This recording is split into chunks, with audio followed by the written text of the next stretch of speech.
Hello everyone, welcome to my channel civil signal. मेरा नाम है शिवी और आज हम स्टार्ट करने वाले हैं क्लास 7th एनसीईआरटी ज्योग्राफी का। ठीक है, ज्योग्राफी का ये थर्ड नंबर का चैप्टर है। इसके पहले चैप्टर 1 और चैप्टर 2 ऑलरेडी कंप्लीट हो चुका है।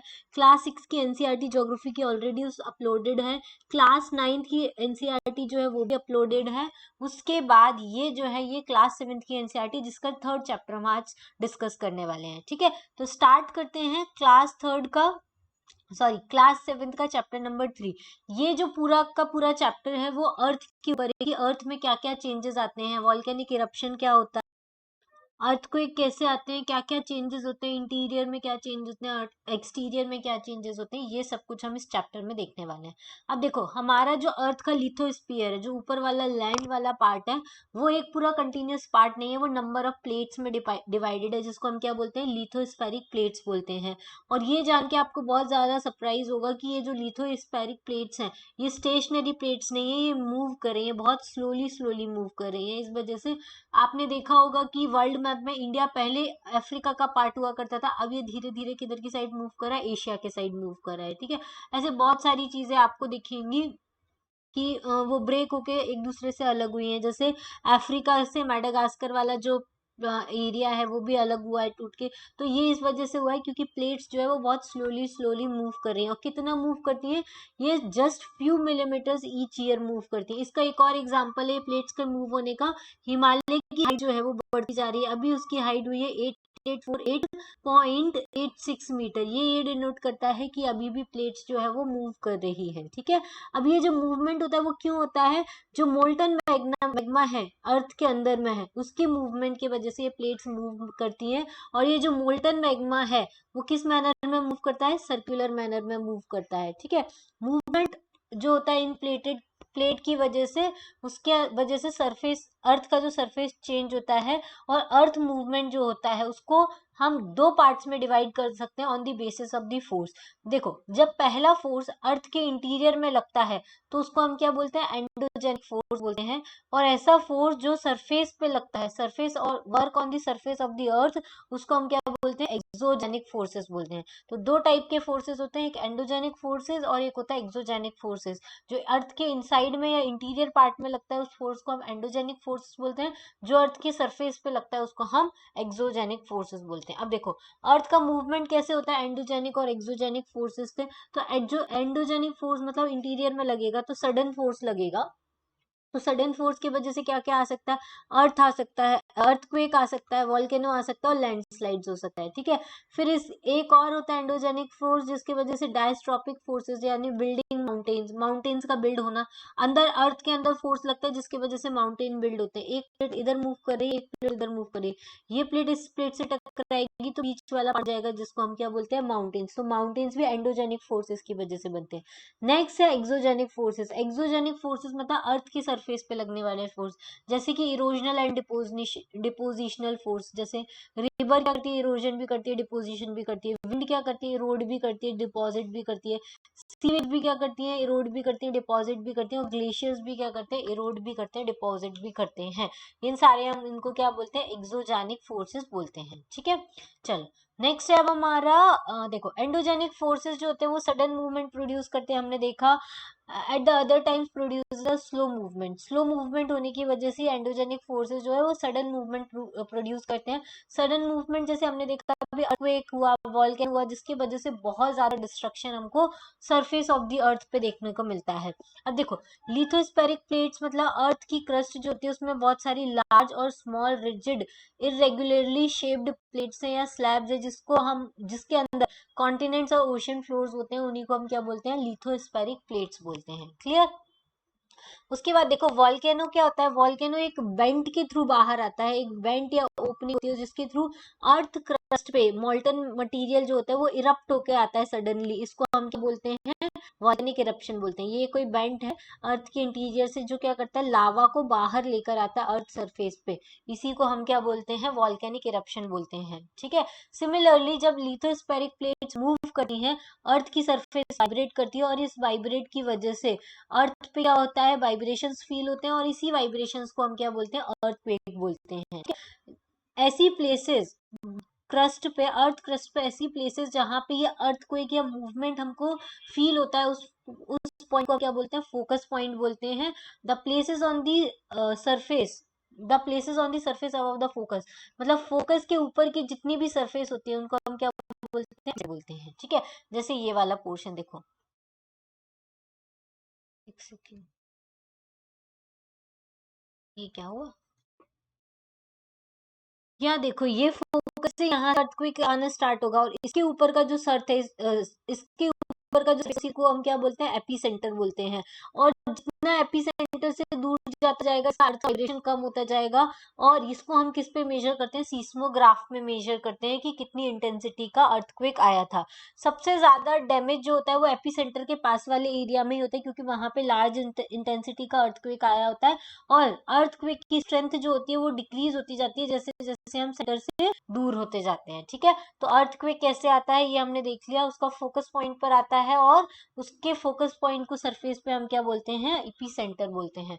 अब ये एक्टिविटी की इन्होंने, take a container, fill it with the water and close it with the lid, put the water to boil, now put some piece, spoon and the beads on the top to the lid. What do you notice? As the water boils, the lid begins to shake. The things which you have put on the lid also vibrate. The beads roll down and spoon vibrates to make a sound. देखो क्या होता है, जब भी हम किसी मतलब किसी भी बर्तन में पानी बॉईल करने के लिए रखते हैं और उसको एक किसी लिड से ढक देते हैं, उसके ऊपर फिर आप पीस वगैरह के दाने रखो, मटर के दाने रखो, बीड्स रखो या स्पून रखो, तो वो क्या होता है, पानी अंदर उबलता रहता है ना, उसकी वाइब्रेशन की वजह से वो लिड भी मूव करती है। वो लिड मूव करती है तो उसके ऊपर जो भी सामान रखा होता है वो या तो गिर जाता है या फिर वो शेक करता रहता है। तो इसी मैनर में हमारे यहाँ पे अर्थक्वेक आता है, ठीक है। अब यहाँ पे 3 टाइप्स के अर्थक्वेक होते हैं। एक तो होता है पी वेव और द लॉन्गिट्यूडनल, ठीक है। दूसरा होता है एस वेव और द ट्रांसवर्स वेव, और तीसरा होता है एल वेव्स और द सरफेस वेव्स, ठीक है। ये 3 टाइप के अर्थक्वेक जो है वो हमको अर्थ पर देखने को मिलते हैं। देखो ऑल्दो अर्थक्वेक को हम कभी भी प्रिडिक्ट नहीं कर सकते हैं, लेकिन इसके इम्पैक्ट को हम मिनिमाइज कर सकते हैं अगर हम थोड़ा सा प्रिपरेशन रखें पहले तो। कुछ कॉमन अर्थक्वेक प्रिडिक्शंस है, जैसे कि लोग क्या करते हैं, एनिमल्स की बिहेवियर को स्टडी करते हैं कि लोग एनिमल्स कैसे बिहेव करें, क्योंकि उनको थोड़ा पहले पता चल जाता है।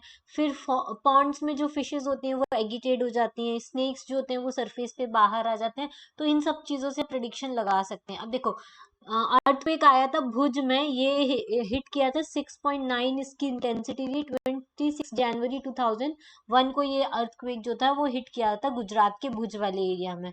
तो स्कूल बहुत ज्यादा वर्स्ट अफेक्ट हुए थे इससे, भुज में बहुत ज्यादा रिलीफ एफर्ट लाए गए थे जिससे भुज को बचाया जा सके। बहुत ज्यादा डिस्ट्रक्शन हुए थे, फायर लग गई थी सिटीज में, इमरजेंसी डिक्लेयर कर दी गई थी क्वेक जोन में, सीएम की अपील थी सेंटर से कि आप प्लीज गुजरात की हेल्प कीजिए, ये सारी चीज हुई थी, ठीक है। अर्थक्वेक कैसे मेजर किया जाता है, तो एक मशीन होती है उसको हम सिस्मोग्राफ बोलते हैं। तो अर्थक्वेक का मैग्नीट्यूड जो होता है वो सिस्मोग्राफ की हेल्प से रिक्टर स्केल पे मेजर किया जाता है। अगर अर्थक्वेक की इंटेंसिटी 2.0 है तो इतना कोई भी कुछ भी फेल्ट नहीं होता। अगर अर्थक्वेक 5.0 इंटेंसिटी का है तो ये डैमेज लेके आ सकता है, जैसे कुछ चीजें गिर सकती है। 6.0 का है तो हायर मैग्नीट्यूड है, इसमें बहुत ज्यादा स्ट्रॉन्ग वेव्स आती हैं। 7.0 है, इसको मेजर अर्थक्वेक बोलते हैं, ये बहुत ज्यादा डिस्ट्रक्शन लेकर आएगा। इसके वजह से बड़ी बड़ी बिल्डिंग्स, टावर, ये सब क्या हो जाएंगे, फॉल हो जाएंगे, तो इसकी वजह से मास डिस्ट्रक्शन हो सकता है। अब अर्थक्वेक के लिए क्या क्या प्रिपेयर्डनेस रखनी चाहिए, पहले तो जैसे अर्थक्वेक आए आपको सेफ स्पॉट पे जाना है, जैसे कि किचन काउंटर के अंदर जा सकते हो, टेबल के अंदर जा सकते हो, डेस्क के अंदर जा सकते हो, कॉर्नर या वॉल के कॉर्नर में जा सकते हो, ठीक है। अब स्टे अवे रहना है, आपको किस चीजों से दूर रहना है, फायर प्लेसेस से दूर रहना है, जो भी एरिया है चिमनी के आसपास में, या विंडोज हैं, या शेल्टर जो सेटर हो सकती हैं, मिरर्स हैं, पिक्चर फ्रेम्स है, इन सब से आपको दूर रहना है, क्योंकि ये अर्थक्वेक के टाइम पे आपके ऊपर गिर सकती हैं। फिर प्रिपेयर्ड कैसे रहना है, अवेयरनेस फैलानी है। आपको पता चल गया अर्थक्वेक आया तो आपको अपने फ्रेंड्स और फैमिली जो आसपास में रहते हैं उनको भी आप बता सकते हैं कि डिजास्टर आ गया है, और उसके वजह से आप अपने का आपको सेफ कर सकते हैं, ठीक है। अब मेजर लैंडफॉर्म्स क्या होते हैं, देखो ये जो लैंडस्केप फॉर्म होते हैं वो कंटिन्यूअसली बनते और बिगड़ते रहते हैं, जिसको हम बोलते हैं वीदरिंग और इरोजन होते हैं। वीदरिंग जो होती है वो प्रोसेस होती है जिसमें रॉक्स ब्रेकअप होती हैं अर्थ सरफेस पे, और इरोजन जो होती है एक प्रोसेस होती है जिसमें लैंडस्केप को अलग अलग एजेंट जो होते हैं वो बियरिंग अवे कर देते हैं, मतलब उसको इरोड करके ले जाते हैं, अपने साथ उड़ा कर ले जाते हैं, ब्रेक करते हैं हमारे लैंडस्केप को।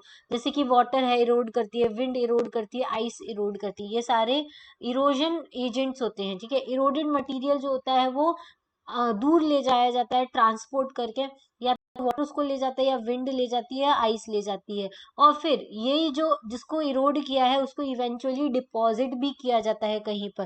तो ये जो प्रोसेस होती है इरोजन की और डिपोजिशन की, इसके वजह से ही अलग अलग लैंडफॉर्म जो होते हैं वो हमारी सरफेस ऑफ अर्थ पर आपको देखने को मिलते हैं।